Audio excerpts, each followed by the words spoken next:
சரி, இப்போ நம்ம கர்த்தருடைய வசனத்துக்குள்ளே போக போகிறோம். இன்னைக்கு நம்முடைய தியானத்திற்கென்று நான் தெரிந்து கொண்ட வேத வசன பகுதி எபிரேயர்களுக்கு நிருபம் 10வது அதிகாரம் 35வது வசனத்தில் இருக்குது. எபிரேயர் 10:35 என்ன சொல்லுது அப்படின்னா, ஆகையால் மிகுந்த பலனுக்கு ஏதுவான உங்கள் தைரியத்தை விட்டுவிடாதிருங்கள். உங்கள் ஆவிக்குரிய மன தைரியம் இருக்கு பாருங்க, அந்த தைரியத்தை நீங்கள் இழந்துடக்கூடாது. ஏன் அப்படின்னா, மிகுந்த பலனுக்கு ஏதுவாக ஆவிக்குரிய தைரியம்தான் ஆவிக்குரிய நல்ல பலன்களை நம்ம பெறுவதற்கு உதவி செய்கிறது. ஆவியிலே தைரியம் இல்லாதவர்கள் கர்த்தரிடத்தில் இருந்து வருகிற பலன்களை பெற்றுக்கொள்ள முடியாது. தைரியத்துக்கும் நம்ம பெற்றுக்கொள்ளுகிற பலனுக்கும் ஒரு சம்பந்தம் இருக்கிறதை இந்த வசனம் நமக்கு சுட்டி காட்டுது. சிலர் சொல்லுவாங்க, கர்த்தர் நமக்கு கொடுக்குற அந்த பலன் என்பது நீங்கள் சும்மா இருந்தால் கூட கொடுத்துக்கிட்டே இருப்பார் அப்படின்னு. அப்படி இல்லை. நீங்கள் கர்த்தரிடத்தில் இருந்து ஞான நன்மைகளையும் ஆவிக்குரிய நல்ல பலன்களையும் நீங்கள் பெற வேண்டுமானால் உங்களுக்கு மன தைரியம் வேணும். தைரியத்தினால தான் அவைகளை பெற முடியும். நீங்கள் நல்லா அந்த வசனத்தை படித்து பாருங்களேன். மிகுந்த பலனுக்கு ஏதுவான, நீங்கள் பலனை பெறுவதற்கு ஏதுவான தைரியத்தை விட்டுவிடாதிருங்கள். எந்த சூழ்நிலையிலும் நீங்கள் ஆவிக்குரிய தைரியத்தை விட்டுறவே கூடாதாம் அப்படின்னு சொல்கிறாங்க. இது ஏன் நான் திருப்பி திருப்பி ஆவிக்குரிய தைரியம் அப்படின்னு சொல்கிறேன்னா, சாதாரண உலக தைரியத்தை அல்ல இது சொல்லுவது. ஆவியிலே உண்டாகிற மன தைரியம் இது. இந்த ஆவிக்குரிய மன தைரியத்தினாலே நமக்கு நிறைய நன்மைகளும் பலன்களும் உண்டாகிறது. அப்போ இந்த தைரியம் நமக்கு கர்த்தருடைய ஆவியினால் கொடுக்கப்படுகிறது. நீங்கள் அதை வளர்த்து கொள்ளணும். கர்த்தருடைய வார்த்தைகளை வாசிப்பதன் மூலம், இந்த தைரியத்தை அபியாசப்படுத்துவதன் மூலம், துணிந்து நிற்பதன் மூலம் நீங்கள் இந்த தைரியத்தை உங்களுக்குள்ளே பெற்றுக்கொள்ள முடியும். இது முழுக்க முழுக்க ஆவிக்குரிய தைரியம். ஆவிக்குரிய தைரியத்தினால தான் ஆவிக்குரிய காரியங்களை, அதனுடைய பலன்களை உங்களால் பெற முடியும். இந்த தைரியம் எதற்காக நமக்கு தேவைப்படுது? அப்படி என்ன பலனை இந்த தைரியத்தின் மூலம் நம்ம பெற்றுக்கொள்ளுகிறோம் என்று வேதத்தில் சில காரியங்கள் நமக்கு சொல்லப்படுது. அதில் முதல் காரியம் என்ன தெரியுமா? அதில் சொல்கிறாங்க, விசுவாசத்திலே நீங்கள் நிலைத்து நிற்பதற்காக. ஒரு மனுஷன் கடைசி வரைக்கும் தான் வைத்திருக்கிற விசுவாசத்தில் தளர்ந்துராமல் நிற்கணும்னா அவனுக்கு தைரியம் வேணும். விசுவாசத்தோட தைரியத்தையும் கூட்டி வழங்குங்கள் சொன்னாங்க. அப்போ இந்த தைரியம் இருக்கு பாருங்க, மன தைரியம். இந்த தைரியம்தான் நம்முடைய விசுவாசத்தை இழந்து போகாமல் பாதுகாக்க நமக்கு உதவி செய்கிறது. அப்போ ஆவிக்குரிய ரீதியில் தைரியம் இல்லாமல் இருந்துட்டா வருகிற போராட்டங்கள், பிரச்சனைகளை பார்த்து நம்முடைய விசுவாசத்தை மறுதலித்து விடுவதற்கு வாய்ப்பு இருக்குது. வேதத்தில் முக்கியமாக நமக்கு சொல்லப்படுற காரியம் என்னென்னா விசுவாசம்.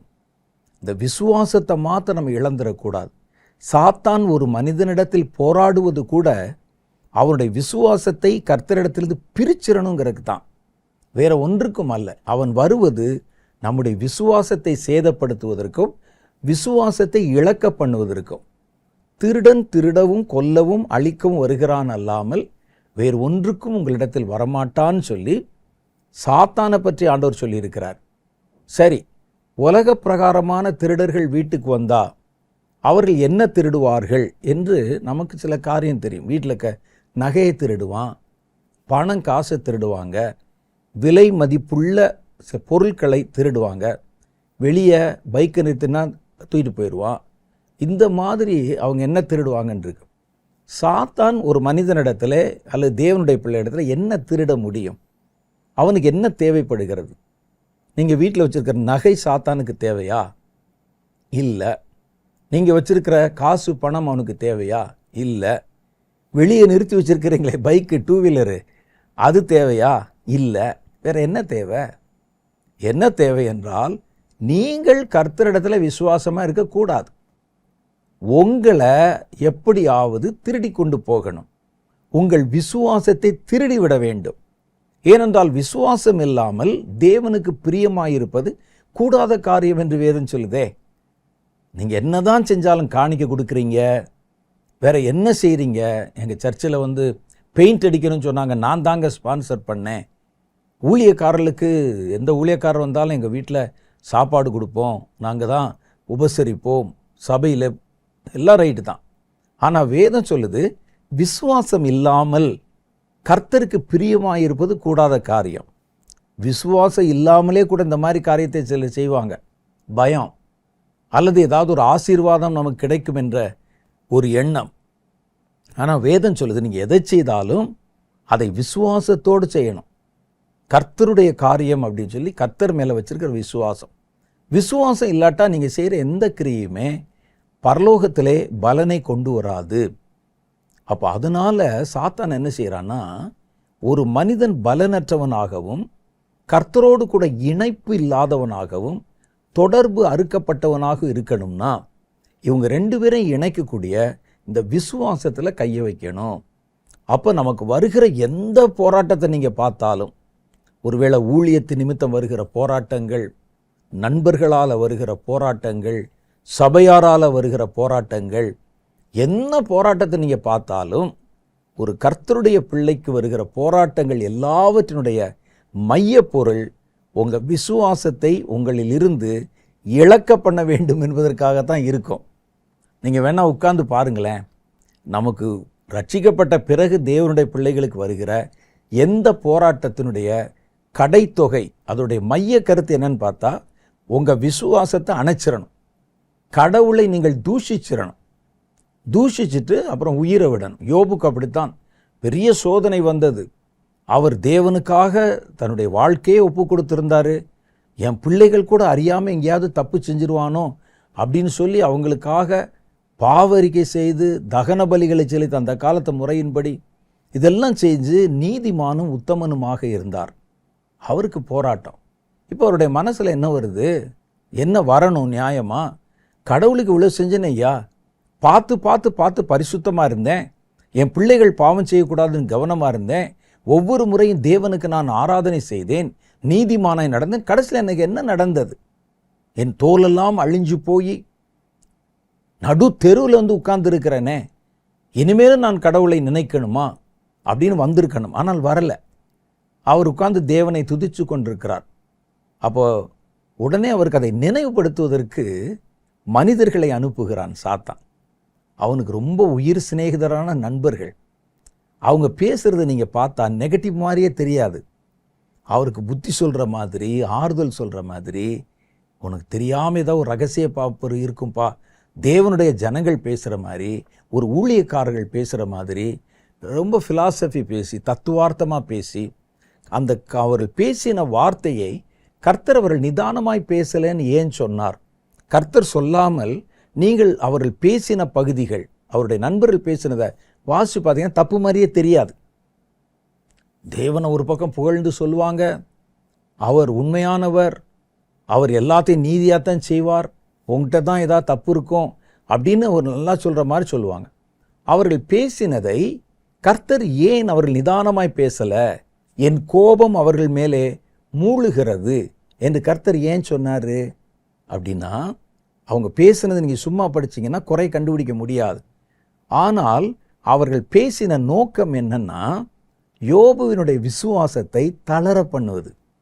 சாத்தான் அவங்களை அனுப்பி அவங்க இருதயத்தை நிரப்பி பேச வச்சு, நீ இப்படி செஞ்சியே உனக்கு என்ன கிடைச்சது, நீ அப்படி நடந்தே என்ன செய்தது என்றெல்லாம். யோபு ஒவ்வொன்றுக்கும் பதில் சொல்லிகிட்டே இருக்கிறாரு. சாத்தான் பார்த்தான், இனிமேல் நேருக்கு நேராக இறங்கிட வேண்டியதான்னு மனைவியை தூண்டிவிட்டு, மனைவி சொல்கிறாங்க, இன்னுமா உம்முடைய உத்தமத்தனத்திலே உண்மையாக இருக்கிறீர்? கடவுள் கடவுள் கடவுள்னு எப்போ பார்த்தாலும் உங்களுடைய உத்தமத்தனத்தில், உங்கள் விசுவாசத்தில் உறுதியாக இருக்கீங்களா? தேவனை தூஷிச்சா விசுவாசம் போச்சு. தேவனை தூஷித்து உயிரை விடும். ஏன் சும்மா உயிரை விட்டா? தேவனை தூஷித்து உயிரை விட்டால் தான் சாத்தானுக்கு லாபம். எப்படி சாத்தானே போகிறாரு? சரி, நீ செத்துப்போன்னு கூட சொல்லலாம். தேவனை தூஷித்து உயிரை விடும் அப்படின்னா அவருடைய விசுவாசத்தை விட்டு விட்டு அப்புறம் உயிரை விடு. அது சாத்தானுடைய நோக்கம். அதனால தான் நண்பர்களை அனுப்பி பேசினான். ஒவ்வொரு காரியத்தையும் அவருக்கு உணர்த்தி காண்பித்து கொண்டே இருந்தார்கள். நீ இப்படி இருந்ததில் என்ன லாபம்? இதுதான் விசுவாசத்துக்கு ஒரு போராட்டம். மனைவியே சொல்லுகிறாள், செத்து போயா அப்படின்னு. அப்போ அவர்கள் சொல்லுகிறதுல பாருங்க, அவர் மரித்தாலே கர்த்தரை தூஷித்து விட்டார் அல்லது விசுவாசத்தை இழந்து விட்டார் என்பதுதான் அர்த்தம். ஏன்னு அவர்கள் சொல்லுவது, நீ மரித்து போ அப்படின்னு சொன்னால் என்ன அர்த்தம்? தற்கொலை பண்ணிக்கன்னு அர்த்தம். தேவனை தூஷித்து உயிரை விடும். அப்போ உயிரை விடுவதும் வைத்துக் கொள்வதும் என் கையிலையா இருக்கு? உங்கள் கையில் இருக்குதா? அந்த உயிரை விடுவது உங்கள் கையில் இருந்துச்சுன்னா அதுக்கு பேர் தற்கொலை என்று பெயர். அப்போ தேவனை தூஷிக்கிறது ஒன்று தான், விசுவாசத்தை இழக்கிறது ஒன்று தான், தன்னுடைய ஜீவனை அழித்து கொள்வதும் ஒன்று தான். அந்த மனைவியின் மூலம் இந்த காரியத்தை வலியுறுத்துகிறது சாத்தான். பல தருணங்களிலே நம்முடைய கிறிஸ்தவ வாழ்க்கையில், விசுவாச வாழ்க்கையில் நமக்கு வருகிற போராட்டம் எல்லாம், அது வரும்போது அந்த போராட்டம் நமக்கு எதை வலியுறுத்துகிறதுன்னு பார்த்தீங்கன்னா, கடவுளை விட்டுரு, அவர் மேலே வச்சிருக்கிற நம்பிக்கையை விட்டுரு, இதுதான். அதை வேற வேற வெர்ஷனில் சொல்லுவான். நம்ம அதை சரியாக விளங்கி கொள்ள முடியாதபடிக்கு நமக்கு மனசுக்குள்ளே அப்படியே தோற்றம் அளித்து, கடவுளுக்கு ஊழியம் செஞ்சியப்பா, ஓடுனியே, என்ன கிடைச்சது பாரு உனக்கு, அவங்கெல்லாம் இப்படி இருக்கிறாங்க, இப்படிலாம் தூண்டி விசுவாசத்தை இழக்க பண்ணுவான். அப்போ எந்த சூழ்நிலையிலையும் கடவுள் மேலே வைத்திருக்கிற நம்பிக்கை மாத்திரம் இழக்காமல் இருக்கணும். அதுக்கு இந்த பாடுகளின் வழியாக கடந்து வரும்போது நம்ம அந்த விசுவாசத்தை பிடித்து கொள்வதற்கு, விட்டு விடாது இருக்கிறதுக்கு ஒரு மன தைரியம் வேணும். யோபுக்கு அந்த தைரியம் இருந்தது. அவர் சொன்னார், என்னை கொன்று போட்டாலும் நான் அவர் மேல் நம்பிக்கையாக இருப்பேன். இவ்வளவு காரியம் வந்துருச்சு, என்னை கொன்னே போடியா, நான் கர்த்தரிடத்தில் நம்பிக்கையாக இருப்பேன். அந்த நம்பிக்கை எடுக்க முடியாது. என் நேசர் உயிரோடு இருக்கிறார், அவரை ஒரு நாள் நான் முகமுகமாய் தரிசிப்பேன் அப்படின்னு தன் விசுவாசத்தை அறிக்கை செய்கிறார். அப்போ நமக்கு வருகிற போராட்டங்கள், பிரச்சனைகள், அதுக்கு நடுவில் அந்த விசுவாசத்தை காப்பாற்றிக்கிறதுக்கு ஒரு மன தைரியம் வேணும். பவுல் அப்போஸ்தலர் சொல்லுகிறார், நல்ல போராட்டத்தை போராடினேன். 2 தீமோத்தேயின் புஸ்தகம் 4வது அதிகாரம் 7வது வாக்கியம். நல்ல போராட்டத்தை போராடினேன். அவர் எவ்வளவோ போராட்டங்களை போராடினார். அவர் சொன்னால், பொல்லாத மனிதர்களோட போராடினேன், துஷ்ட மிருகங்களோட போராடினேன், கள்ள சகோதரர்களோட போராடினேன். அவர் வாழ்க்கையில் கர்த்தருக்குள்ளே வந்த பிறகு போராட்டம்தான் மிகுதி. அவர் இந்த போராட்டங்களில் அவர் நல்ல போராட்டம் என்று ஒன்றை சொல்லுகிறார். அது என்னவா? என் விசுவாசத்துக்காக நான் போராடின போராட்டம் எல்லாமே நல்ல போராட்டம் தான். என் விசுவாசத்தை குலைப்பதற்கும் இழக்க பண்ணுவதற்கும் வந்த எல்லா போராட்டங்களிலும் நான் போராடினேன் பாருங்க, அது பேரு தான் நல்ல போராட்டம். சொல்றார் பாருங்க, எதுக்கு போராடினாராம்? என் விசுவாசத்தை காத்துக்கொள்ள. நல்ல போராட்டத்தை போராடினேன், ஓட்டத்தை முடித்தேன், விசுவாசத்தை காத்து கொண்டேன். இது முதல் ஜீவ கிரீடம் எனக்காக வைக்கப்பட்டிருக்கிறது அப்படிங்கிறார். அப்போ நமக்கு வருகிற போராட்டத்தை எதிர்கொள்ளவும், அந்த போராட்டத்துக்குள்ளே போகிறது பெருசு இல்லை, அந்த விசுவாசத்தை இழக்காமல் தக்க வைத்து கொள்ளவும் நமக்கு தைரியம் தேவைப்படுகிறது. போராட்டங்கள் வரும்போது யாருக்குமே பயம் இருக்கும். அந்த பயத்தை மேற்கொள்வதற்கு நமக்கு தைரியம் தேவைப்படுது. ஒரு போராட்டத்தில் வரும்போது இது என்னமாய் முடியுமோ நமக்கு தெரியாது, இது எங்கே போய் முடியும், என்ன ஆகும் நமக்கு தெரியாது. அப்போ போராட்டங்கள் வந்தால், வெளியே போராட்டம் வந்தால், எவ்வளோ பெரிய ஆளாக இருந்தாலும் மனசுக்குள்ளே பயம் வரும். அந்த பயத்தை மேற்கொள்வதற்கு தான் வேதம் சொல்லுகிறது நமக்கு தைரியம் வேண்டும் என்று சொல்லுது. 2 கொரிந்தியர் புஸ்தகம் 7வது அதிகாரம் 4-5 வசனத்தை படிச்சிங்கன்னா, 4வது வசனத்தில் அவர் சொல்கிறாரு, மிகுந்த தைரியத்தோடு உங்களிடத்திலே பேசுகிறேன், உங்களை குறித்து மிகவும் மேன்மை பாராட்டுகிறேன், ஆறுதலால் நிறைந்திருக்கிறேன், எங்களுக்கு உண்டான சகல உபத்திரவத்திலும் பரிபூர்ண சந்தோஷமாக இருக்கிறேன். எப்படி எனில், நாங்கள் மக்கெதோனியா நாட்டிலே வந்தபோது எங்கள் சரீரத்துக்கு இளைப்பாறுதல் ஒன்றுமில்லாமல் எப்பக்கத்திலும் உபத்திரவப்பட்டோம். எல்லா பக்கத்திலிருந்தும் போராட்டம், உபத்திரவம், எப்பக்கத்திலும் உபத்திரவப்பட்டோம். புறம்பே போராட்டமும் உள்ளே பயங்களும் இருந்தன. பார்த்தீங்களா? எவ்வளோ போராட்டம் வரும்போது அந்த போராட்டம் எப்படி முடியும் நமக்கு தெரியாதே. அந்த போராடுகிற சமயத்தில் ஒன்று அவன் ஜெயித்து விடுவானா அல்லது போராட்டம் ஜெயிச்சிருமா, நான் ஜெயிப்பேனா தெரியாது. எனக்கு இந்த போராட்டத்தினுடைய முடிவு என்னன்னு தெரியாது. ஆகவே போராடுகிறவர்களுக்கு பயம் கட்டாயம் இருக்கும். இவர் நல்ல போராட்டத்தை போராடினவர், மன தைரியம் உள்ளவர். அவர் சொல்கிறாரு, எனக்கு வெளியே போராட்டம் இருந்துச்சு, உள்ளுக்குள்ள பயம் இருந்துச்சு எனக்குள்ள. அந்த போராட்ட காலத்தில் வருகிற பயத்தை மேற்கொள்ளவும் எதிர்கொள்ளவும் தைரியம் நமக்கு வேணும். இந்த தைரியம், ஆவிக்குரிய தைரியம் நமக்குள்ள இல்லைன்னா போராட்டங்கள் வரும் பொழுது பயம் நம்மை மேற்கொண்டு விடும். பயம் நமக்குள்ள மேற்கொண்டு விட்டுருச்சுன்னா போராட்டம் நம்மை மேற்கொள்ள ஆரம்பித்து விடும். அப்போ அதனால் விசுவாசத்துக்கு போராடுகிற போராட்டம் தான் நல்ல போராட்டம் என்று கர்த்தருடைய வேதம் சொல்லுது. அவர் தம்முடைய சீஷருக்கு சொல்கிறத பாருங்கள். 1 தீமோத்தேயு 6:12 விசுவாசத்திற்காக நல்ல போராட்டத்தை போராடு. நீ போராடணும்னு சொன்னால் சும்மா ஜனங்களோடையோ வேற தேவையில்லாத போராட்டங்கள் எல்லாம் பண்ணாத. விசுவாசத்திற்காக நல்ல போராட்டத்தை போராடு, நித்திய ஜீவனை பற்றிக்கொள். அதற்காகவே நீ அழைக்கப்பட்டாய், அநேக சாட்சிகளுக்கு முன்பாக நல்ல அறிக்கை பண்ணினவனுமாய் இருக்கிறாய். கர்த்தர் நம்மை அழைத்தது அதுக்காகத்தான், நித்திய ஜீவனை அடைய. நித்திய ஜீவனை அடையணும்னா ஒரு நல்ல போராட்டத்தை நீ போராடணும். நல்ல போராட்டத்தில் போராடி ஜெயிக்கணும்னா உனக்கு மன தைரியம் வேணும் என்பதை அவர் இங்கே சொல்கிறத பார்க்குறோம். 2வது காரியம், தைரியம் நமக்கு எதுக்கு தேவை? 2வது காரியம் சொல்லுது, கர்த்தருடைய வருகையிலே நம்ம கர்த்தருக்கு முன்னால் நிற்கிறதுக்கு நமக்கு தைரியம் வேண்டும். 1 யோவானுடைய புஸ்தகம் 2வது அதிகாரம் 25வது வசனம் சொல்லுது, இப்படி இருக்க பிள்ளைகளே, அவர் வெளிப்படும்போது நாம் அவர் வருகையில் அவருக்கு முன்பாக வெட்கப்பட்டு போகாமல் தைரியமுள்ளவர்களாக இருக்கும்படி அவரில் நிலைத்திருங்கள். தைரியம் உங்களுக்கு எதுக்கு வேணும்னா, 2வது வருகையிலே இயேசு அவருக்கு முன்னால் நிற்கணும். ஏன் இதை அடிக்கடி வலியுறுத்தி சொல்கிறாங்க? லூக்கா 21வது அதிகாரத்தில் இவைகளுக்கெல்லாம் நீங்கள் தப்பி மனுஷகுமாரன் வரும்பொழுது அவர் முன்பாக நிற்க பாத்திரவான்களாய். அப்போ ஏன் கர்த்தருடைய 2வது வருகையில் அவருக்கு முன்னால் நிற்கிறதுல அதுக்கு எதுக்கு நமக்கு தைரியம் வேணும் அப்படின்னு கேட்டால், வேதத்தில் நீங்கள் நல்லா வாசித்து பார்த்தா கர்த்தருடைய 2வது வருகையிலே கர்த்தர் கோதுமையையும் களைகளையும் 2ஆக பிரிப்பார்.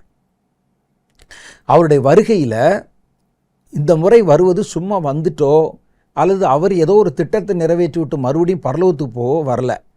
அவர் வரும்பொழுது இந்த 2வது வருகையில் என்ன நடக்கும்னு கேட்டால், கர்த்தர் தம்முடைய ஜனங்களை கோதுமைகளையும் அதனுடைய களைகளையும் 2ஆக பிரிப்பார். துன்மார்க்கர்கள், சாத்தானை பின்பற்றினவங்க, விசுவாசம் இல்லாதவங்க, பயப்படுகிறவர்கள், அருவருப்பானவர்கள், இவங்களெல்லாம் 2ஆக பிரிச்சுருவார். அதில் தேவனுடைய பிள்ளைகளை தனியாக பிரித்து அவன்தான் அவருக்கு முன்னால் போய் நிற்க முடியும். எல்லாரும் போய் நின்ற முடியாத இந்த நேரத்தில் முதல் வருகையிலே எல்லாரும் அவருக்கு முன்னால் நிற்க முடிஞ்சது. அவரை தேவாலயத்துக்கு தூக்கிட்டு போனாங்க முதல் வருகையில். அங்கே இருந்தவங்க அவரை கையில் ஏந்த முடிஞ்சது. ஆசாரியர் அவருக்கு முன்னால் நிற்க முடிஞ்சது. அவருக்கு முன்னால் அவருடைய தகப்பன், தாய், நண்பர்கள், உறவினர்கள், 3 சாஸ்திரிகள் எல்லாரும் நிற்க முடிஞ்சது. ஆனால் 2வது வருகை அப்படி இல்லை. இயேசு ஒரு பாலனாக வரப்போகிறதில்ல, குழந்தையாக வெளிப்பட போகிறதில்ல. அவர் முழு வல்லமையோட மகிமையின் ராஜாவாக வெளிப்பட போகிறார். அவரை பார்க்கவே முடியாது. அவர் சூரியனை போல. அப்போ அழைக்கப்பட்ட தேவனுக்குள் நிலை நிற்கிற கர்த்தருடைய பிள்ளைகள் மாத்திரம்தான் அவர் முன்னால் நிற்க முடியும். அவருக்கு முன்னால் அவருடைய முகத்தை கூட யாரும் பார்க்க முடியாது, தைரியம் இருக்காது. அப்போ அவங்க சொல்கிறாங்க, அவருக்கு முன்னால் நீ நிற்க தைரியமாக இருக்கும்படிக்கு, உன்னைய கர்த்தர் தன்னோடு கூட இணைத்து கொள்ளும்படிக்கு உங்களுக்கு மனதைரியம் வரணும்னா நீ அவரில் நிலைத்திருக்கணும். அப்போ தான் அந்த தைரியம் உனக்கு வரும் என்று அவங்க சொல்கிறாங்க. அப்போ அந்த தைரியம் வரணும் அப்படின்னா நம்ம கர்த்தரோட கூட நிலைத்து நிற்கிற அனுபவத்தில் இருக்கணும். அந்த தைரியம், இப்போ அவரை பார்க்குறோம், அவரை பார்த்தீங்கன்னா வேற மாதிரி இருக்கு. அவர் அக்கினி ஜுவாலை போல் இருக்கிறார். சாத்தான் ஒரு பக்கம் பயப்படுறான், அலறல் சத்தம் ஒரு பக்கம் கேட்குது. கர்த்தருடைய தேவதூதர்கள் இறங்கி வந்து பொல்லாதவர்களை சங்கிலினால கட்டி இழுத்துட்டு போகிறாங்க. பயங்கரமாக இருக்குது. இப்போ அவருக்கு முன்னால் போய் நிற்கணும். கர்த்தருக்கு முன்ன நீங்கள் பார்த்த சிலுவையில் பார்த்த இயேசு இல்லை, மலை பிரசங்கத்தில் பார்த்த மாதிரி இல்லை. அவர் இப்போ வேற மாதிரி காட்சி அளிக்கிறார். அக்னி ஜுவாலையா நியாய தீர்ப்பு செய்து சங்காரத்தை பூமியில நடப்பித்து தம்முடைய ஜனங்களை மாத்திர சேர்த்து கொண்டு, மற்ற இடத்துலாம் பார்த்தீங்கன்னா நெருப்பு, தீ, பிசாசை பிடிக்கிறாங்க, பிசாசோட சேர்ந்தவங்களை பிடிக்கிறாங்க, கட்டுறாங்க. இப்போ அவருக்கு முன்னால் போய் நிற்கணும். எப்படி இருக்கும்? அப்போ அது முன்னால் போய் நிற்கிற தைரியம் உங்களுக்கு வரணும்னா நீங்கள் 2 காரியத்தை செய்யணும்னு சொல்லுது வேதம். ஒன்று, அவரிடத்தில் எப்பொழுதும் ஜெபம் பண்ணி விழித்திருங்கள். லூக்கா 21வது அதிகாரம் 36வது வசனம். ஆகையால் இனி சம்பவிக்க போகிற இவைகளுக்கெல்லாம் நீங்கள் தப்பித்து மனுஷகுமாரனுக்கு முன்பாக நிற்க பாத்திரவான்களாய் எண்ணப்படுவதற்கு எப்பொழுதும் ஜெபம் பண்ணி விழித்திருங்கள் என்றார். 2வது காரியம் சொல்றாரு, அதான் நம்ம இப்போ வாசித்தோம். யோவான் 1 யோவான் 2:28. இப்படி இருக்க பிள்ளைகளே, அவர் வெளிப்படும்போது அவர் வருகையிலே அவருக்கு முன்பாக வெட்கப்பட்டு போகாமல் தைரியமாய் நிற்கும்படிக்கு அவரிலே நிலைத்திருங்கள். அப்போ 2 காரியத்தை செய்கிறது தான் நிலைக்க முடியும். ஒன்று ஜெபம் பண்ணுறவன், விழித்திருந்து ஜெபம் பண்ணுறவன். இன்னொன்று கர்த்தருக்குள்ளே நிலைத்திருத்தல்.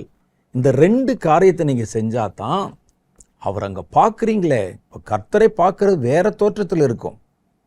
ஒரு மத்தியான வெயில் அடிக்கிற கோடையில், அக்னி நட்சத்திர வெயில் நேரத்தில் வெறும் கண்ணால் சூரியனை பார்க்க முடியுமா உங்களால்? முடியாது.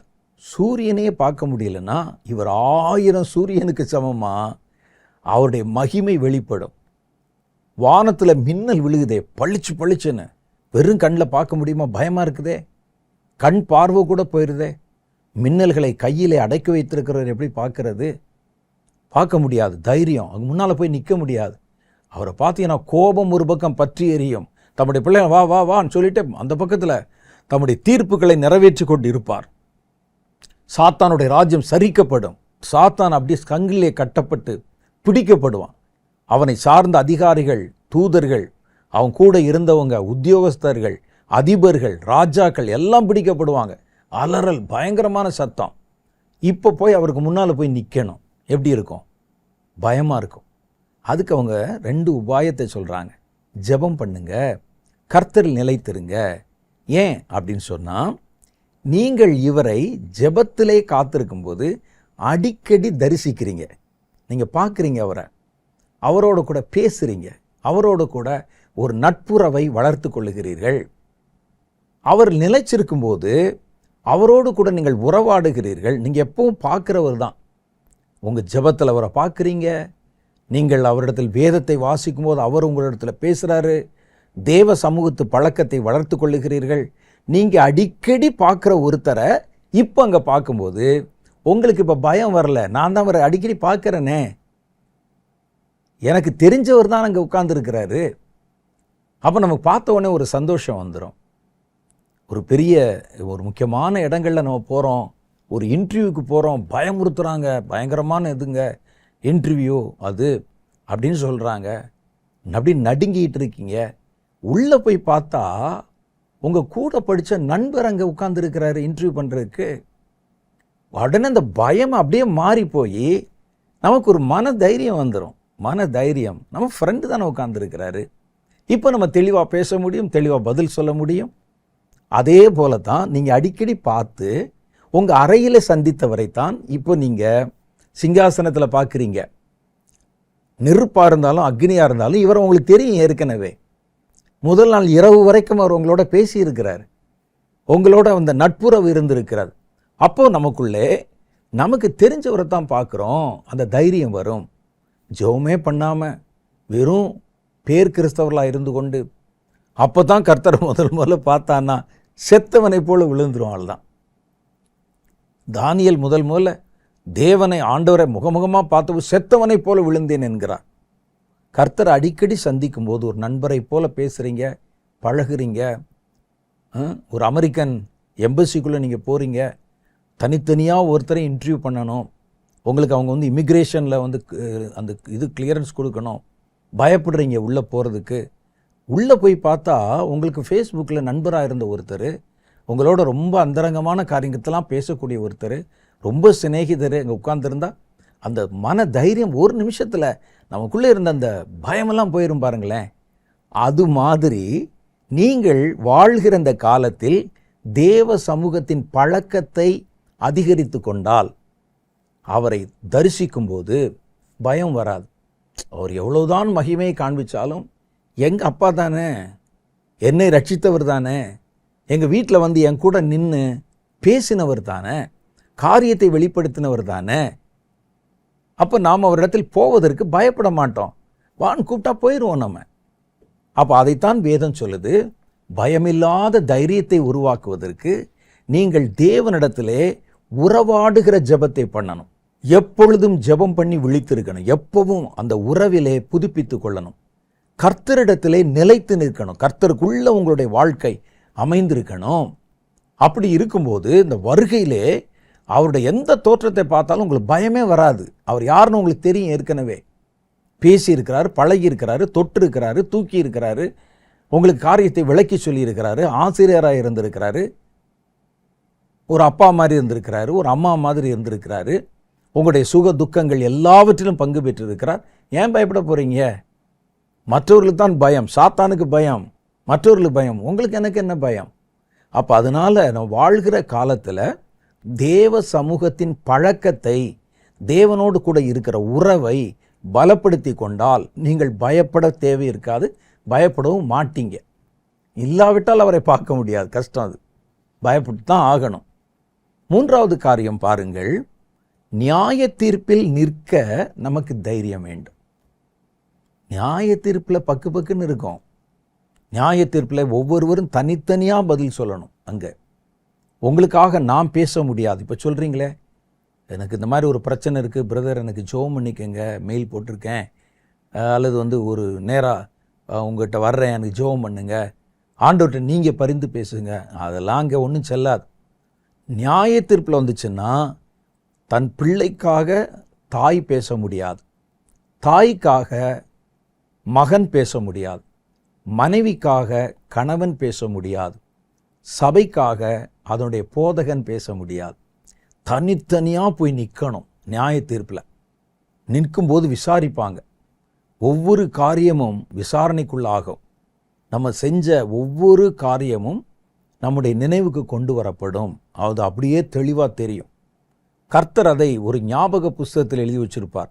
அந்த நேரத்தில் அந்த புத்தகங்கள் திறக்கப்படும் வசனத்தில் போட்டிருக்கு. நம்ம நினைக்கிறோம் ஒரு பெரிய லெட்ஜர் மாதிரி ஒரு புஸ்தகத்தை வச்சு ஒவ்வொருத்தனுடைய கதையும் எழுதியிருப்பாங்க, அப்படின்னா எவ்வளோ பக்கம் வரும் அப்படின்னு நம்ம நினைப்போம். அந்த புஸ்தகம் அங்கெல்லாம் ஒன்றும் இல்லை. அந்த புஸ்தகம் உங்களுக்குள்ளேயும் எனக்குள்ளேயும் தான் இருக்குது. என்னையை பற்றின புஸ்தகம் என்னுடைய மெமரி, என்னுடைய இருதயத்தில், என் ஆத்மாவிலே எல்லாம் ஸ்டோர் ஆகிருக்கு. இப்போ நான் வாழும்போது சிலது ஞாபகத்துக்கு வருது, பலது ஞாபகத்துக்கு வரலை. ஆனால் நியாயத்திற்கு நிற்கும்போது ஒரு சின்ன குண்டூசியை கீழே போட்டு எடுத்தது முதற்கொண்டு உங்களுக்கு அங்கே எல்லாம் உங்களுடைய மெமரியிலேருந்து வெளியே வரும். அது எல்லாம் உங்கள் கண்ணுக்கு முன்னால் தெரியும். ஒவ்வொன்றுக்கும் நீங்கள் பதிலும் உத்தரவாதம் சொல்ல வேண்டும். ஏன் இந்த பாவத்தை செஞ்ச, ஏன் இதை இப்படி நடந்து கொண்ட, ஏன் இவனுக்கு விரோதமாக பேசின, ஒவ்வொரு மனுஷன் பேசுகிற ஒவ்வொரு வார்த்தைகளை குறித்தும் நியாய தீர்ப்பிலே கணக்கு ஒப்புவிக்க வேண்டும் என்றல்லவா வேதம் சொல்லுது. பேசுனது கூட சொல்லணுமாமே நம்ம. அப்போ அங்கே போய் நம்ம நிற்கணும்னா பயமாக இருக்கும். வேதம் சொல்லுது பாருங்க, 1 யோவான் புஸ்தகம் 4வது அதிகாரம் 17வது வசனத்தில், நியாய தீர்ப்பின் நாளிலே நமக்கு தைரியம் உண்டாயிருக்கத்தக்கதாக. அப்போ அந்த தைரியம் நமக்கு வரணும்னா அன்பு நம்மிடத்தில் பரிபூர்ணப்பட வேண்டும். அதான் சொல்கிறாங்க. நியாய தீர்ப்பின் நாளிலே நமக்கு தைரியம் உண்டாயிருக்கத்தக்கதாக அன்பு நம்மிடத்தில் பூரணப்படுகிறது. ஏனென்றால் அவர் இருக்கிற பிரகாரமாய் நாமும் இவ்வுலகத்தில் இருக்கிறோம். இயேசு இருந்த மாதிரி இந்த உலகத்தில் இருந்துட்டீங்கன்னா உங்களை யாரும் நியாயம் விசாரிக்க மாட்டாங்க. ஏன்னா அவர் நியாய தீர்ப்பை ஜெயித்தவர். அவருடைய வாழ்க்கை முறை இந்த மாதிரி வாழ்ந்தா நீ நியாய தீர்ப்பை சந்திக்க வேண்டியில்லை அப்படின்னு வசனம் சொல்லுது. அப்போ நம்முடைய இருதயமே நம்மை நியாயம் தீர்த்து விட்டால் நமக்கு வேறொரு நியாய தீர்ப்பு இல்லை என்றும் அதே வேதம் நமக்கு சொல்லுகிறது. அப்போ ஒரு மனிதன் அன்பிலே பூரணப்பட்டு கிறிஸ்து வாழ்ந்த ஒரு வாழ்க்கையின் சாட்சியை இந்த உலகத்தில் வாழ்ந்தா கிறிஸ்துவின் வாழ்க்கையை யார் நியாயந்திருக்க முடியும்? மனுஷர்களிடத்திலே ஆண்டவர் சொல்றார், என்னிடத்தில் பாவம் உண்டு என்று உங்களில் யார் என்னை குற்றஞ்சாட்ட முடியும்? அப்போ கிறிஸ்துவை போன்ற வாழ்க்கை வந்தால் அந்த வாழ்க்கைக்கு நியாய தீர்ப்பே கிடையாது. அப்படி பாஸ் போயிரு அப்படின்னு சொல்லுவாங்க. நான் வாழ்ந்த காலத்தில் கிறிஸ்துவை பிரதிபலித்தேன், அவருடைய அன்பை பிரதிபலித்தேன், அன்பில் பரிபூரணப்பட்டேன். அதுதான் சொல்கிறார். நீங்கள் நியாய தீர்ப்பில் தைரியமாக நிற்கணும்னா நீங்கள் அன்பிலே பூரணப்பட்டு கிறிஸ்துவை போல அந்த அன்பிலே பூரணப்பட்டிருந்தா உங்களுக்கு ஒரு நியாய தீர்ப்பு இல்லை, தைரியமாக கடந்து போயிடலாம். 4வது காரியம், தைரியம் நமக்கு எதற்கு தேவைப்படுகிறது? சுவிசேஷத்தை சொல்ல நமக்கு தைரியம் தேவைப்படுது. ஏன்னா இந்த உலகத்தில் பல்வேறு விதமான சூழ்நிலையில் இருக்கிற ஜனங்கள், ஊழியத்தில் நிறைய டைப் இருக்குது. சபை ஊழியம் இருக்குது, ப்ராஃபட்டிக் மினிஸ்ட்ரி இருக்குது, தீர்க்க தரிசன ஊழியம், உபதேசிக்கிற ஊழியம் இருக்குது, டீச்சிங் மினிஸ்ட்ரி. இதில் வெகு ஜனத்தோட தேவனை அறியாத ஜனத்தோட தொடர்புள்ள மிக முக்கியமான ஊழியம் சுவிசேஷ ஊழியம். வேற கலாச்சாரத்தில், வேற மத நம்பிக்கையில், வேறு விதமான குணாதிசயத்தில் பல்வேறு தரப்பட்ட ஜனங்கள் நடுவில் போய் இவங்க நிற்கணும். ஒரு சபை பாஸ்டர் கிறிஸ்தவங்க நடுவில் தான் நிற்பார். அவர் ரட்சிக்கப்பட்டிருப்பான், ஞானஸ்தானம் பண்ணப்பட்டிருப்பான், சபையில் இருப்பான். அதுக்குமே தைரியம் வேணும். ஆனால் அதை விட ஒரு தீர்க்கதரிசி தேவனுடைய ஜனங்களுக்கு கர்த்தருடைய வார்த்தை சொல்லி கர்த்தர் இப்படி சொல்கிறாருன்னு சொல்வார். ஆனால் இந்த சுவிசேஷன் இருக்கான் பாருங்க, இவருடைய களமே வெளிதான். யாரை பார்க்குறாங்கன்னு சொல்ல முடியாது. எந்த மத நம்பிக்கையில் இருக்கிறவங்க எப்படிப்பட்டவங்களை சந்திக்க எதுவுமே சொல்ல முடியாது. அப்போ அப்படிப்பட்ட சூழ்நிலையில் நாங்கள் போய் அங்கே சுவிசேஷத்தை சொல்லணும்னா தைரியம் எங்களுக்கு வேணும். அதுதான் சொல்கிறாங்க. 1 தெசலோனிக்கேயரின் புஸ்தகம் 2வது அதிகாரம் 2வது வசனம், அதில் பவுல் சொல்கிறாரு, உங்களுக்கு தெரிந்திருக்கிறபடி முன்னே பிலிப்பு பட்டணத்தில் நாங்கள் பாடுபட்டு நிந்தை அடைந்திருந்தும் வெகு போராட்டத்தோட தேவனுடைய சுவிசேஷத்தை உங்களுக்கு சொல்லும்படி தேவனுக்குள் தைரியம் கொண்டிருந்தோம். எங்களுக்கு போராட்டம், கல் எடுத்தாங்க, அடிக்க வந்தாங்க, விரட்டுனாங்க. ஆனால் மறுபடியும் நாங்கள் அதே இடத்துல நின்று சுவிசேஷம் சொல்ல எங்களுக்கு மன தைரியம் தேவனால் கொடுக்கப்பட்டது. அப்போ சுவிசேஷ ஊழியம் செய்கிறவங்களுக்கு கண்டிப்பாக அந்த தைரியம் வேணும், மன தைரியம். தைரியம் இல்லாவிட்டால் சுவிசேஷம் சொல்ல முடியாது. எந்த ஊருக்கு போகிறோமோ, யாரை சந்திக்கிறோமோ, உங்கள் பின்புலம் என்னமோ, அங்கே போய் சொல்லும்போது ஏற்றுக்கொள்வார்களோ ஏற்றுக்கொள்ள மாட்டாங்களோ. அப்போஸ்தலர் நடவடிக்கை படித்து பாருங்கள். அவர்கள் சுவிசேஷம் சொல்ல போன இடத்துல எல்லாம் பல்வேறு விதமான விலை கிரயத்தை கொடுத்தாங்க, துன்புறுத்தப்பட்டாங்க, வேதனை அனுபவித்தாங்க. அதை சொல்கிறாரு, உங்களுக்கு மன தைரியம் வேண்டும் அப்படின்னு. மாத்திரல்ல, சுவிசேஷம் சொல்ல போயிட்டு அதை அங்கே இருக்கிற ஜனங்களை பார்த்துட்டு பயந்து அறகுறையாக சொல்லிட்டு வரக்கூடாது. பாவத்தை பற்றி பேச மாட்டேன்னு சொல்லி கர்த்தர் உங்களை ஆசீர்வதிக்கிறார். இப்போல்லாம் சுவிசேஷத்தை சுலபம் பண்ணி இருக்கிறார்கள். என்ன சுலபம் பண்ணியிருக்கிறாங்க? கர்த்தர் உங்களை ஆசீர்வதிக்க விரும்புகிறாரு. உங்களுக்கு உங்களை வாளாக்காமல் தலையாக்குவார், உங்களுடைய களஞ்சியங்களை நிரம்பி வழிய பண்ணுவார். இதுக்கெல்லாம் போய் அங்கே போய் சொன்னால் ஆசீர்வாதமாக தானங்க சொல்கிறாங்க அப்படின்னு வரும். அங்கே நீதியை குறித்தும் நியாய தீர்ப்பை குறித்தும் பாவத்தை குறித்தும் கண்டித்து உணர்த்தன்மை சுவிசேஷத்தில். அப்போ சுலபமாக்கப்பட்ட சுவிசேஷம் இல்லை. அவர்களுக்கு சொல்ல வேண்டிய சுத்த சுவிசேஷத்தை சொல்லணும்னா தைரியம் வேணும். ஆகவே தான் பவுல் சொல்கிறாரு, நாங்கள் கர்த்தருடைய சுவிசேஷத்தை சொல்லும்படி, தைரியமாய் சொல்லும்படி எங்களுக்காக விண்ணப்பம் பண்ணுங்கள் என்கிறார். எபேசியர் 6:20 சொல்லுது பாருங்க. நான் தைரியமாய் என் வாயை திறந்து சுவிசேஷத்தை அறிவிக்கிறதற்கு வாக்கு எனக்கு கொடுக்கப்படும்படி எனக்காக விண்ணப்பம் பண்ணுங்கள். ஏன் அவருக்கு சுவிசேஷம் அறிவிக்க தெரியாதா? எதுக்கு நம்ம ஜெபம் பண்ண சொல்கிறாரு? அவர் சொல்கிறது சுவிசேஷத்தை எந்த காம்ப்ரமைஸும் இல்லாமல் அந்த சுத்த சுவிசேஷத்தை உள்ளதை உள்ளதென்றும் இல்லதை இல்லதென்றும் சொல்லணும். யார்கிட்ட? நினிவே பட்டணத்து ஜனங்கள் நடுவில் நியாய தீர்ப்பை குறித்து பேசின யோனாவை போல போய் சொல்லணும். உங்கள் பாவங்களை பற்றி சொல்லணும். எந்த நேரத்தில் என்ன நடக்கும் தெரியாது. அதுக்கு நான் சுவிசேஷத்தை எந்த சூழ்நிலையிலும் முரட்டாட்டமுள்ள ஜனங்களை பார்த்தோ அல்லது பார்த்து சுவிசேஷத்தில் ஆல்ட்ரேஷன் பண்ணிடாம அதில் இருக்கிற ஆசீர்வாதத்தை மாத்திரம் சொல்லிட்டு அவங்கள நல்வழிப்படுத்துகிற மாதிரி அவங்கள என்கரேஜ் பண்ணுற மாதிரி சொல்லிட்டு நான் அப்படி தப்பித்து கொண்டு கழுவுற மீனில் நழுவுற மீன் சொல்லுவாங்க, அது மாதிரி வருகிறவனா இல்லாமல் கர்த்தருடைய பார்வையிலே சுத்த சுவிசேஷத்தை அறிவிக்கணும்னா எனக்கு ஒரு தைரியம் வேண்டும். அந்த தைரியம் எனக்கு கிடைப்பதற்காக நீங்கள் ஜெபம் பண்ணிக்கங்க. ஏன்னா நான் பார்க்குற ஜனங்கள்லாம் குரூர புத்தி உள்ளவனும் வெறி உள்ளவனுமா இருக்கிறான், மத வைராக்கியம் உள்ளவனாக இருக்கிறான். ஒவ்வொருவரும் அங்கே வரும்பொழுது எங்களை கொலை செய்ய தேடுகிறார்கள், துரத்துறாங்க, அடிக்கிறாங்க, விரட்டுறாங்க. அப்போ எனக்கு நான் சுவிசேஷத்தில் எந்த காம்ப்ரமைஸும் பண்ணாமல் பேசணும். நான் தைரியமாக என் வாயை திறந்து சுவிசேஷத்தின் ரகசியத்தை அறிவிக்கிறதற்கு வாக்கு எனக்கு கொடுக்கப்படும்படி எனக்காக விண்ணப்பம் பண்ணுங்கள் என்றார். பார்த்தீங்களா? அப்போ அந்த சுவிசேஷத்தை அறிவிக்கும் தைரியம் ஒருவனுக்கு வரணும்னா அவர்கள் என்னென்ன செய்யணும் அப்படின்னு நம்ம பார்க்கணும். நான் சொல்கிறேன் பாருங்கள், சில காரியம் சொல்கிறேன், அதெல்லாம் ஒரு வேதத்தின் ஒரு பகுதியிலே சொல்லப்பட்டிருக்கு. நான் முதல்ல சம்மரி பண்ணி சொல்லிடுறேன். அவர்களுக்கு என்ன வேணும்? சுவிசேஷத்தை கர்த்தர் விரும்புகிற மாதிரி சுத்த சுவிசேஷத்தை தைரியமாய் சொல்லணும் அப்படின்னா அவனுக்கு என்னென்ன வேணும்? ஒன்று, அவர்கள் மனதில் வஞ்சகமும் துர் ஆசையும் இருக்கக்கூடாது. நமக்கு இந்த உலகத்தில் இருக்கக்கூடிய தற்பொழிவு, பண ஆசை, துராசை, இதெல்லாம் எதுவுமே இல்லாதவனாக இருக்கணும். அப்போ தான் தைரியமாக சுவிசேஷம் சொல்ல முடியும். ரெண்டாவது, உங்கள் சுவிசேஷம் கலப்படம் இல்லாததாக இருக்க வேண்டும். சுவிசேஷத்தில் கலப்படமே இருக்கக்கூடாது. அப்போ தான் உங்களுக்கு தைரியம் வரும். கலப்படம் இல்லாமல் எது உண்மையோ அதை சொல்லணும். பாவம் செஞ்சால் நீ தண்டிக்கப்படுவாய், இயேசுவை ஏற்றுக்கொண்டால் நீ பரலோக ராஜ்யத்தை சேருவாய் சொல்லணும். அப்போ அவன் என்ன கேட்பான்? அப்போ நாங்கள் வணங்குற தேவன்லாம் யாரு? எங்களுடைய மத நம்பிக்கை என்ன? நீ இயேசு மாத்திரம்தான் தருவார்னு எப்படி சொல்லலாம்? இயேசுவும் தருவாரா, இயேசு தான் தருவாரான்னு கேட்பான். என்ன சொல்லுவீங்க நீங்கள்? இல்லைங்க, ஆறுகள் பல இடங்களில் ஓடினாலும் கடைசியில் கடலில் தானே கலக்குதுன்னு கதையெல்லாம் பேசக்கூடாது.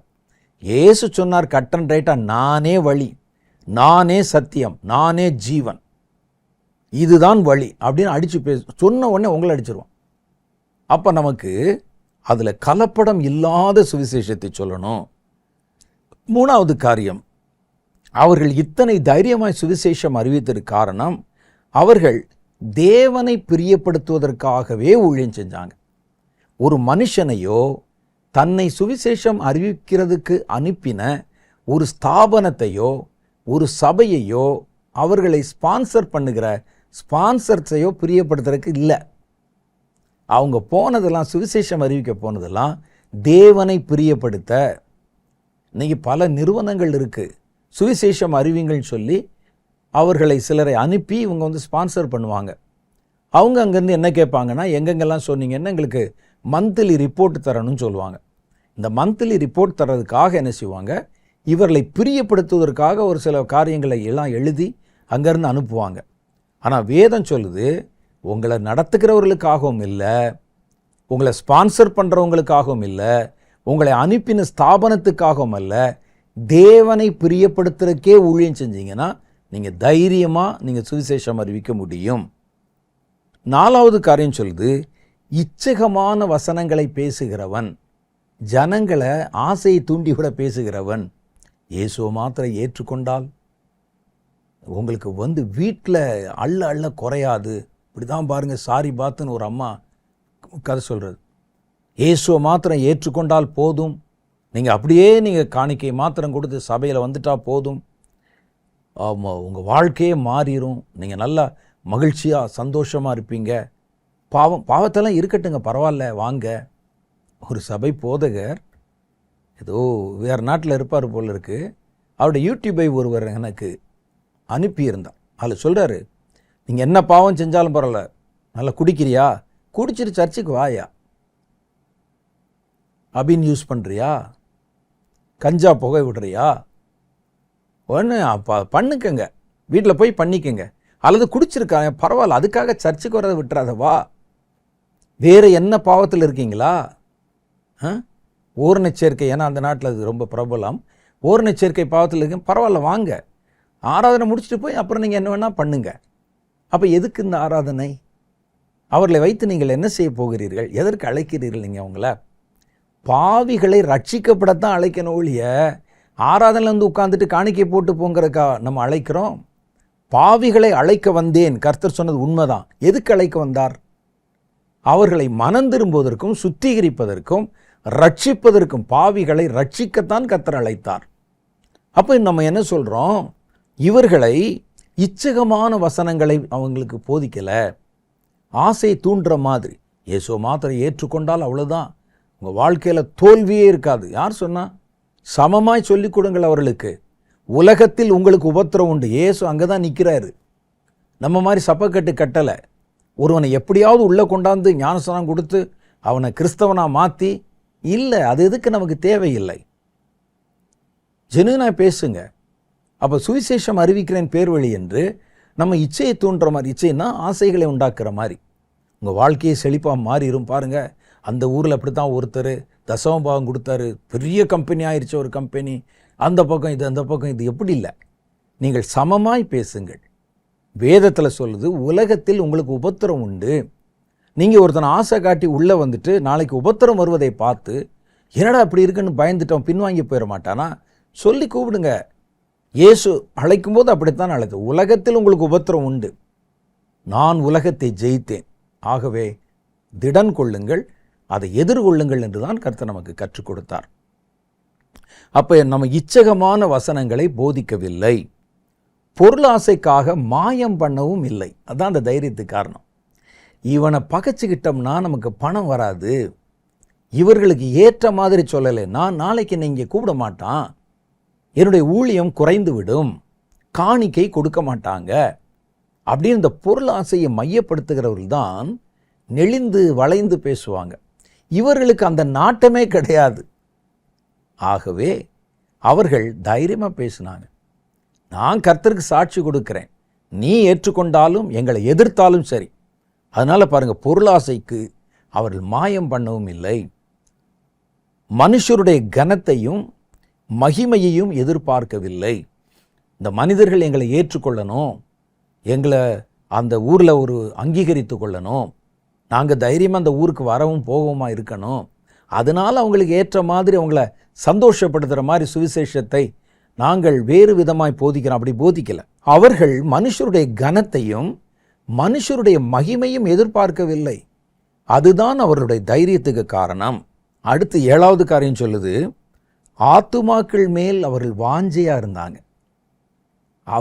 அவருடைய ஆத்துமாக்களுடைய பொருள் மேலேயோ தற்பொழிவின் மேலே அல்ல, அந்த ஆத்துமாக்களுடைய விடுதலையின் மேலே வாஞ்சை உள்ளவர்களாக இருந்தார்கள், அக்கறை உள்ளவர்களாக இருந்தாங்க. அதனால்தான் சுவிசேஷத்தில் எதையும் கலக்க விரும்பலை, சுத்த சுவிசேஷத்தை தைரியமாய் பிரசங்கம் பண்ணாங்க. 8வதாக தங்கள் உயிரை கொடுக்கவும் துணிந்திருந்தார்கள். இவ்வளவு செஞ்சதுனால தான் உங்களுக்கு அந்த மன தைரியம் கிடைத்தது.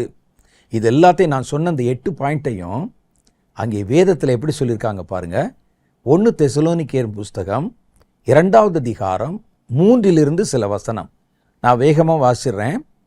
எங்கள் போதகம் வஞ்சகத்தினாலும் துராசையினாலும் உண்டாகவில்லை, அது கபடம் உள்ளதாயும் இருக்கவில்லை. சுவிசேஷத்தை எங்களிடத்தில் ஒப்புவிக்கத்தக்கதாய் தேவன் எங்களை உத்தமர் என்று எண்ணினபடியே நாங்கள் மனுஷருக்கு அல்ல, எங்கள் இருதயங்களை சோதித்தறிகிற தேவனுக்கே பிரியமுண்டாக பேசுகிறோம். நான் சொன்ன பாயிண்ட்லாம் அதில் இருக்கும். அவர் சொன்னதில் இருந்தால் நான் சில காரியங்களை பாயிண்ட் எடுத்து சொல்கிறேன். உங்களுக்கு தெரிந்திருக்கிறபடி நாங்கள் ஒரு காலும் இச்சகமான வசனங்களை சொல்லவும் இல்லை, பொருள் ஆசை உள்ளவர்களாய் மாயம் பண்ணவும் இல்லை. தேவனே அதற்கு சாட்சி. நாங்கள் கிறிஸ்துவின் அப்போஸ்தலராக உங்களுக்கு பாரமாய் இருக்கக்கூடியவர்கள் ஆனாலும் உங்களிடத்திலாவது, எங்களுக்கு உரிமை இருக்கு, ஆனாலும் உங்களிடத்திலாவது மற்றவர்களிடத்திலாவது மனுஷரால் வரும் மகிமையை நாங்கள் தேடவில்லை. தேடுறதுக்கு எங்களுக்கு உரிமை இருக்கு, ஆனால் நாங்கள் தேடலை. மனுஷரால் வருகிற கனம் மகிமை தேடலை. உங்களிடத்தில் நாங்கள் பட்சமாய் பிரியமாய் நடந்து கொண்டோம். பால் கொடுக்கிற தாயானவள் தன் பிள்ளைகளை காப்பாற்றுகிறது போல நாங்கள் உங்கள் மேல் வாஞ்சியாயிருந்து தேவனுடைய சுவிசேஷத்தை உங்களுக்கு கொடுத்ததும் அல்லாமல் நீங்கள் எங்களுக்கு பிரியமானவர்கள் ஆனபடினாலே எங்கள் ஜீவனையும் உங்களுக்கு கொடுக்க மனதாயிருந்தோம். இதுதான் அந்த தைரியத்துக்கு காரணம். அப்போ சுவிசேஷத்தில் நீங்கள் நேர்மையும், சுவிசேஷத்தில் உண்மையும், சுவிசேஷத்தில் பாரமும், சுவிசேஷத்தில் அக்கறையும் உள்ளவர்களாக இருந்தால் சுவிசேஷத்தை குறித்த மனதைரியம் ஆட்டோமேட்டிக்காக உங்களுக்கு வந்துடும். அடுத்து 5வது காரியம் வேகமாக நம்ம பார்த்துடலாம். மரணத்தை சந்திக்க நமக்கு தைரியம் வர வேண்டும். எவ்வளோதான் ஒரு ஆள் இருந்தாலும், எவ்வளோ தத்துவம் பேசினாலும், இந்த மரண படுக்கையில் இருக்கும்போது நான் உயிர் பொழைச்சிருவேனா டாக்டர்னு கேட்பாங்க. இன்னும் கொஞ்சம் வாழ ஆசை. உலகத்தில் எவ்வளோ பிரச்சனை இருக்கும், உடம்பில் அவ்வளோ வியாதி இருக்கும், ஆனால் சாக யாரும் விரும்புவதில்லை. பயம். மரணத்தை எதிர்கொள்வதற்கு தைரியம் வேணும். நீங்கள் பயந்தாலும், தைரியம் இல்லாமல் இருந்தாலும் மரணம் விட போகிறதில்லை. ஆனால் உடம்பு முழுசும் ரணகலமாக்கி இனி அவன் தப்பிச்சு வந்தால் கூட உலகத்தில் வாழ முடியாது. அந்த மாதிரி இருக்கிற சூழ்நிலையில் கூட என்னை எப்படியாவது காப்பாற்றிருங்கன்னு சொல்கிறவங்கள தான் நம்ம பார்க்குறோம். ஆனால் வேதம் சொல்லுது, மரணத்தை எதிர்கொள்ளுகிறதுல பயம் இல்லாமல் தைரியமாக இருக்க கர்த்தருடைய பிள்ளைகளுக்கு தான் ஆகும். அதை தைரியமாக எதிர்கொள்ளுகிறவர்கள் 2 கொரிந்தியரின் புஸ்தகம் 5வது அதிகாரம் 8வது வசனம் இப்படி சொல்லுது, நாம் தைரியமாகவே இருந்து இந்த தேகத்தை விட்டு குடி போகவும் கர்த்தரிடத்தில் குடியிருக்கவும் அதிகமாய் விரும்புகிறேன். பார்த்தீங்களா, மரணத்தை எதிர்கொள்ளுகிற தைரியம் ஒரு ஆளுக்கு எப்போ வருது? இந்த தேகத்தை விட்டு பிரிந்து ஆண்டவரோட கூட போய் இருக்கத்தான் நான் விரும்புகிறேன். ஆனாலும் நான் செய்வதற்கு கர்த்தர் எனக்கு பல வேலைகளை வச்சிருக்கிறதுனால நான் போக முடியாமல் இருக்கிறேன். பூமிக்குரிய இந்த கூடாரத்தில் பாரம் சுமந்து தவிக்கிறேன் என்கிறார். வாசி பார்ப்போம். 2 கொரிந்தியர் புஸ்தகம் 5வது அதிகாரம் 1-2 வசனம். பூமிக்குரிய இந்த கூடாரத்திலே எதை சொல்றாரு? இந்த சரீரத்திலே நம்முடைய வீடு அழிந்து போனாலும் தேவனால் கட்டப்பட்ட கை வேலையில்லாத நித்திய வீடு பரலோகத்திலே நமக்கு உண்டென்று அறிந்திருக்கிறோம். அந்த அறிவு தான், இந்த நித்திய ஜீவனை குறித்த அறிவு தான் நமக்கு மரணத்தை எதிர்கொள்ள தைரியத்தை தருகிறது. இன்னைக்கு கண்ணை மூடனா அடுத்த நிமிஷம் பரலோகத்தில் கண்ணை திறப்பேன். அந்த தைரியம் வந்தால் நம்ம ஏன் மரணத்தை பற்றி பயப்பட போகிறோம்? அவர் சொல்கிறாரு, எனக்கு அங்கே பரலோகத்தில் வீடு இருக்குதுன்னு நான் அறிஞ்சிருக்கிறேன். அதனால அதை நான் பார்த்துருக்கிறேன், விசுவாசிக்கிறேன். ஆகவே எனக்கு இங்கே இருக்கிறத விட அங்கே எப்போ போகணும்னு சொல்லி தான் எனக்கு ஆசை இருக்குது. நானா என்னை அழித்து கொள்ள முடியாதே, என்னை கொன்று கொள்ள முடியாதே, அப்போ மரணம் எப்போ வரும் என்று நான் தைரியத்தோடு எதிர்பார்க்கிறேன். ஸ்தேவான் அப்படி தான். ஸ்தேவானை கொண்டு வர்றாங்க, விசாரணை பண்ணுறாங்க. அவர் பேசும்போதே அந்த இடத்துல அந்த நியாய சங்கத்தில் சலசலப்பு உண்டாகுது. எல்லாம் மூர்க்க வெறி கொள்கிறாங்க. ஸ்தேவானதெல்லாம் எதையும் கவனிக்கலை.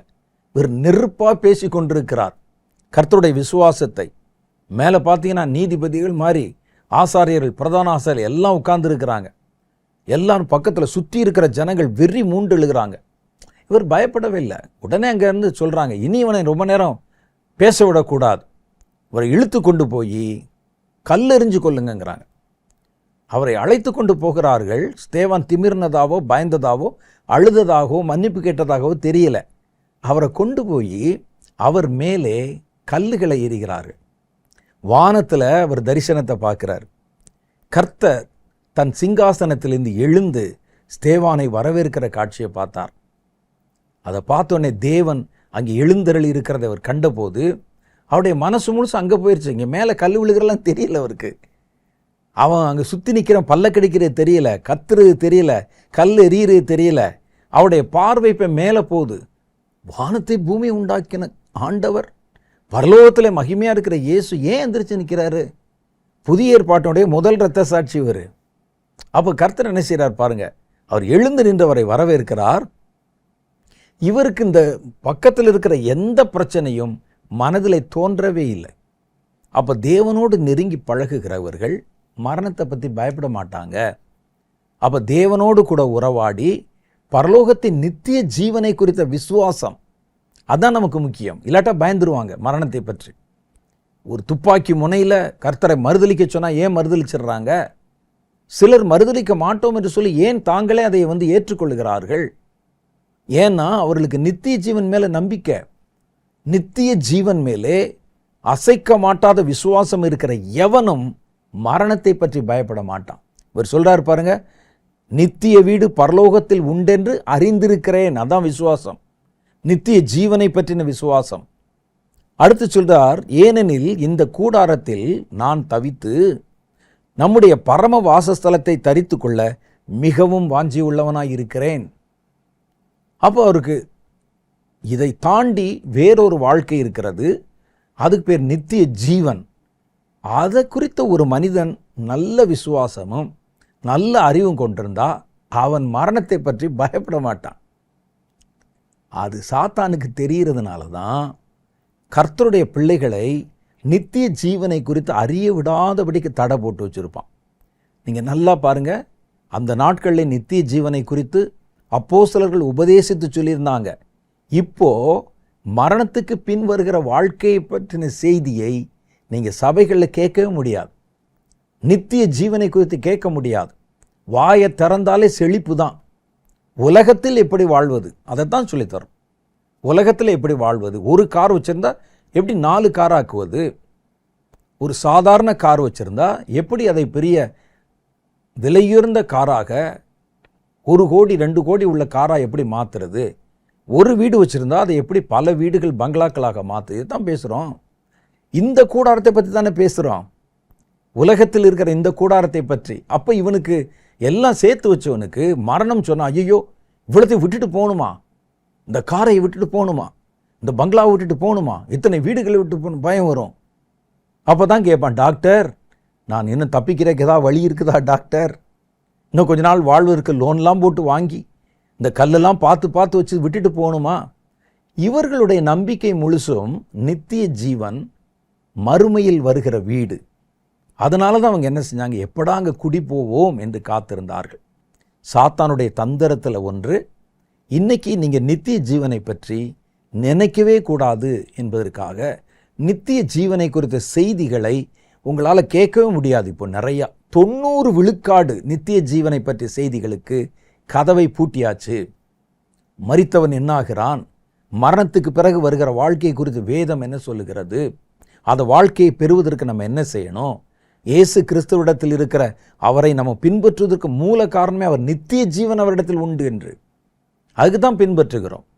ஆனால் நம்ம என்ன சொல்லி கொடுக்குறோம், இயேசுவை பின்பற்றினா உங்களுக்கு பணம் வரும், ஐஸ்வர்யம் வரும், அதுக்காக தானே பின்பற்ற சொல்கிறோம். ஆனால் இயேசு, அதுதான் நம்ம அடிக்கடி சொல்கிறது, நீங்கள் கொஞ்சம் கடினமாய் உழைத்தால் பணக்காரர் ஆகி விடலாம், திருடினா கூட பணக்காரன் ஆயிடலாம், கொள்ளையடிச்சா பணக்காரன் ஆயிடலாம், லஞ்சம் வாங்கினா கூட பணக்காரன் ஆயிடலாம். ஆனால் நித்திய ஜீவனை மாத்திரம் இயேசு தராமல் யாரும் வாங்க முடியாது. அப்போ அந்த நித்திய ஜீவனுக்காக தான் இயேசுவை பின்பற்றணும்.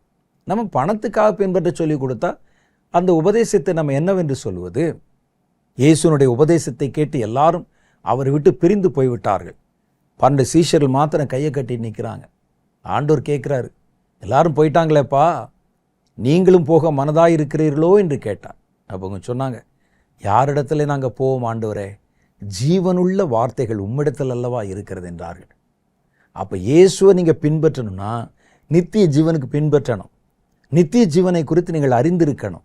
அப்போது மரணத்தை எதிர்கொள்ளுகிற தைரியம் மாத்திரம் இல்லை, மரணத்தை வாஞ்சித்து நம்ம நித்திய ஜீவனை சுதந்திரிக்கிற ஆசையும் நமக்குள்ளே உண்டாகும்.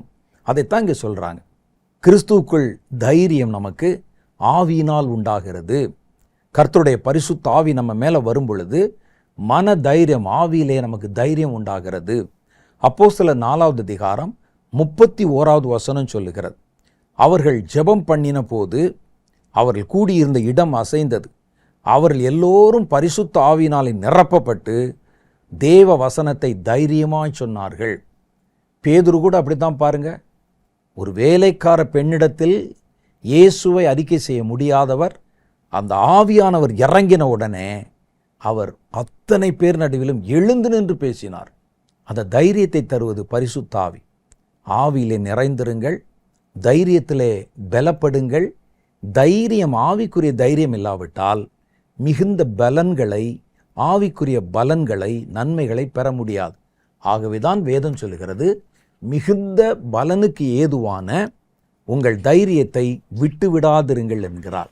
கர்த்தர் தாமே அந்த தைரியத்தில் நீங்கள் நிலைக்கவும், நீங்கள் கர்த்தரிடத்திலிருந்து பெற்றுக்கொண்ட விசுவாசத்தை காத்து கொள்ளவும் உங்களுக்கு உதவி செய்வாராக. கண்களை மூடி நம்ம ஒரு சின்ன ஜெபம் பண்ணலாம். அன்பும் இரக்கமும் நிறைந்த எங்கள் பரலோக பிதாவே, இந்த வார்த்தைகளை கேட்ட ஒவ்வொருவரையும் நீர் பேர் பேராய் ஆசீர்வதியும். தேவனே, நாங்கள் மிகுந்த மன தைரியத்தோடு கர்த்தருக்கென்று சாட்சியாக ஜீவிக்க எங்களுக்கு உதவி செய்தருளும். முதல் நூற்றாண்டு கிறிஸ்தவர்களோடு ஒப்பிட்டு பார்த்தால் நாங்கள் எவ்வளவோ தூரம் பின்னால் வந்திருக்கிறோம் ஆண்டவரே. அந்த நாட்களில் அவர்கள் சாக துணிந்தார்கள். கர்த்தருடைய நாமத்தின் மகிமைக்கென்று இரத்தம் சிந்தவும் அடிபடவும் தங்களை ஒப்பு கொடுத்தார்கள். இன்றைக்கு அந்த தியாகமெல்லாம் ஆண்டவரே வெறும் வார்த்தைகளாக, கனவுகளாக மாறி போய்விட்டது. இன்றைக்கு நாங்கள் நித்திய ஜீவனை வாஞ்சித்து அல்ல ஆண்டவரே, தைரியமுள்ள ஒரு தேவ ஜனமாக அல்ல, பணிந்து போகிறவர்களாக, இணங்கி போகிறவர்களாக, அதிகாரங்களுடைய மிரட்டலுக்கு பயந்து போகிறவர்களாக இன்னைக்கு நாங்கள் மாறி இருக்கிறோமே ஆண்டவரே. எங்களுக்குள்ளே அந்த மிகுந்த தைரியத்தை பரிசுத்த ஆவினாலே நீர் தருவீர் என்று வேதம் சொல்லுகிறதே. அந்த தைரியத்தின் ஆவி எங்கள் ஒவ்வொருவர் மேலும் இறங்குவதாக. நாங்கள் ஆவிக்குரிய வாழ்க்கையிலே பெறப்போகிற மிகுந்த பலன்களை சுதந்திரிக்க ஆண்டவரே, அந்த தைரியம் எங்களுக்கு உதவி செய்யும் என்று நாங்கள் இப்பொழுதும் இடத்தில் அந்த தைரியத்துக்காக மன்றாடுகிறோம். பரிசுத்த ஆவியானவர் இந்த வார்த்தைகளை கேட்கிற ஒவ்வொருவர் மேலும் பலமாய் இறங்கும் ஆண்டவரே. அவர்களை பயமுறுத்துகிறது எதுவாயிருந்தாலும், அவர்களை அச்சுறுத்துகிறது எதுவாயிருந்தாலும் அவைகள் மேல் ஒரு ஜெயத்தை கொண்டு வரும்படி உம்முடைய ஆவியினால் உண்டாகும் தைரியம் இப்பொழுது உம்முடைய பிள்ளைகள் மேல் இறங்குவதாக. மரணத்தை குறித்த பயம் விலகுவதாக. ஆண்டவரே, உலகத்தில் அவர்களுக்கு எதிராக வருகிற மிரட்டல்களை குறித்த பயம் விலகுவதாக. கர்த்தாவை, எல்லாவற்றையும் எதிர்கொள்ளத்தக்கதாக தானியேல் சிங்கத்தை கூட எதிர்த்து நிற்க மன தைரியம் உள்ளவராக வெளிப்பட்டதைப் போல அந்த தைரியத்தை தரும் ஆவியானவர் இந்த வார்த்தைகளை கேட்கிற ஒவ்வொருவர் மேலும் அசைவாடவும், நிரப்பவும், இறங்கவும், தைரியத்திலே அவர்களை முடிசூட்ட வேண்டும் என்று நான் மனப்பூர்வமாய் விரும்பி ஜெபிக்கிறேன். தேவனுடைய கரம் கூட இருந்து உம்முடைய பிள்ளைகளோட பேசி இன்னும் அவர்களுக்கு வேண்டிய பூரண தைரியத்தை தந்தருளும். நாங்கள் கர்த்தருடைய வசனத்துக்கும் வார்த்தைக்கும் சாட்சி உள்ளவர்களாக ஜீவிக்க கர்த்தர் எங்களுக்கு இரக்கம் செய்தருளும். தேவனே, உம்முடைய பரிசுத்த கரத்திலே இந்த வார்த்தைகளை கேட்ட ஒவ்வொருவரையும் நான் ஒப்பு கொடுத்து ஜெபிக்கிறேன். இந்த வாரத்தையும் நீர் அவர்களுக்கு ஆசீர்வாதமாக மாற்றித்தாரும். உம்முடைய பிள்ளைகளுடைய போக்கிலும் வரத்திலும் தேவனுடைய பிரசன்னம் கூட இருக்கட்டும். கர்த்தர் எங்களோட கூட இருக்கிறார் என்கிற மன தைரியம் அவர்களை எல்லா பாதைகளிலும் தைரியமாக நடக்க அவர்களுக்கு உதவி செய்யட்டும். ஆண்டவராகிய தேவன் அவருடைய தேவைகளை சந்தியும். இந்த வாரத்தை நன்மையினாலே முடிசூட்டியறலும். நீர் அவர்களோடு இருக்கிறதையும் இடைப்படுகிறதையும் ஒவ்வொரு வினாடியிலும் மெய்ப்பித்து காண்பித்தரலும். சகல பொறுப்புகளை ஏற்று உடைய பிள்ளைகளை ஆசீர்வதியும். இயேசுவின் மூலம் எங்கள் ஜெபங்களை அங்கீகரியும் எங்கள் பிதாவே, ஆமென். கர்த்தர் நம்மோடு இடைப்பட்டு பேசினார். ஆவிக்குரியவர்கள் தைரியமாக இருக்கணும். தைரியத்தினால் சுதந்திரிக்கத்தான் ஆவிக்குரிய பலன்கள் நமக்கு வாக்கு பண்ணப்பட்டிருக்கிறது. அதை தைரியம் இல்லாமல் யாரும் சுதந்திரிக்க முடியாது. ஆவியிலே நிறைஞ்சிருங்க. நித்திய ஜீவனை குறித்து தியானித்து கொண்டே இருங்க. கர்த்தர் மேலே மிகுந்த வாஞ்சியாக இருங்க. தைரியத்திலே பலப்படுங்க. கர்த்தர் சீக்கிரம் வருகிறார். ஆமென். அடுத்த வாரம் வேறொரு புதிய செய்தியோடு நான் உங்களை சந்திக்கிறேன். அதுவரை கர்த்தர் உங்களை ஆசீர்வதித்து காப்பாராக. ஆமென்.